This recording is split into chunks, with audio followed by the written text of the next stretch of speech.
తల్లిదండ్రుల కంటే మన కోసం ఎవరు గొప్పగా ఆలోచించరనే విషయం చాలా మందికి చాలా లేటుగా అర్థమవుతుంది. తమ తప్పును తాను తెలుసుకునే సమయానికి జరగాల్సిన నష్టం జరిగిపోతుంది. ప్రముఖ తమిళ నటుడు పందెంకోడి ఫేమ్ 2 రాజ్ కిరణ్ కుమార్తె జీనత్ ప్రియ విషయంలో ఇదే జరిగింది. కుటుంబానికి ఇష్టం లేని పెళ్లి చేసుకున్న ఆమె తిరిగి తండ్రి వద్దకు చేరింది. 2 సంవత్సరాలు తిరిగేసరికి భర్తతో వేగలేక తిరిగి ఇంటికి వచ్చేసింది జీనత్ ప్రియ. చేసిన తప్పుకు క్షమించమని తండ్రిని వేడుకుంది. గజం కేవలం 26,000 రూపాయలతో 165 గజాల భూమి కేవలం 52 లక్షలు మాత్రమే. తెలుగు ప్రజలకు పందెంకోడి 2 సినిమాలతో దగ్గరైన నటుడు రాజ్ కిరణ్ ప్రియను దత్త తీసుకున్నారు. కన్న కూతురిలా పెంచి పెద్ద చేశారు. ప్రియకు మంచి సంబంధం చూసి పెళ్లి చేయాలని భావించారు.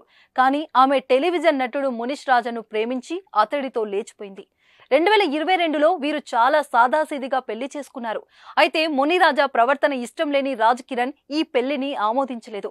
అప్పట్లో కూతురు పెళ్లిపై ఘాటుగానే స్పందించారు. ప్రియ తనకు రక్తం పంచుకు పుట్టిన కూతురు కాదని, పెంచుకున్న కుమార్తెని చెప్పారు. ఆమె తక్కువ కులం లేదా ఇతర మతానికి చెందిన యువకుణ్ణి ప్రేమించి ఉంటే ఖచ్చితంగా పెళ్లి చేసేవాళ్ళం. కానీ డబ్బు కోసం మోసాలకు పాల్పడే వ్యక్తిని పెళ్లి చేసుకుంది.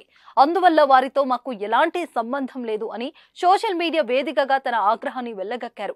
దీంతో ఆ రోజుతో వారు దూరంగా ఉన్నారు. అయితే 2 ఏళ్లలో ఏం జరిగిందో ఏమో భర్త ప్రవర్తన నచ్చని ఆమె కన్నీరు పెట్టుకుంది. అతను కొడుతున్నాడని, చిత్రహింసలు పెడుతున్నాడంటూ వీడియో చేశారు. నీ మాట కాదని ఇంట్లో నుంచి లేచిపోయా, ఇక నీతోనే ఉంటాను నాన్న అంటూ ఆ వీడియోలో కన్నీరు మున్నీరయ్యారు. జీనత్ తిరిగి ఇంటికి వచ్చేయడంతో రాజ్ కిరణ్ సంతోషంగా కూతుర్ని స్వాగతించాడు.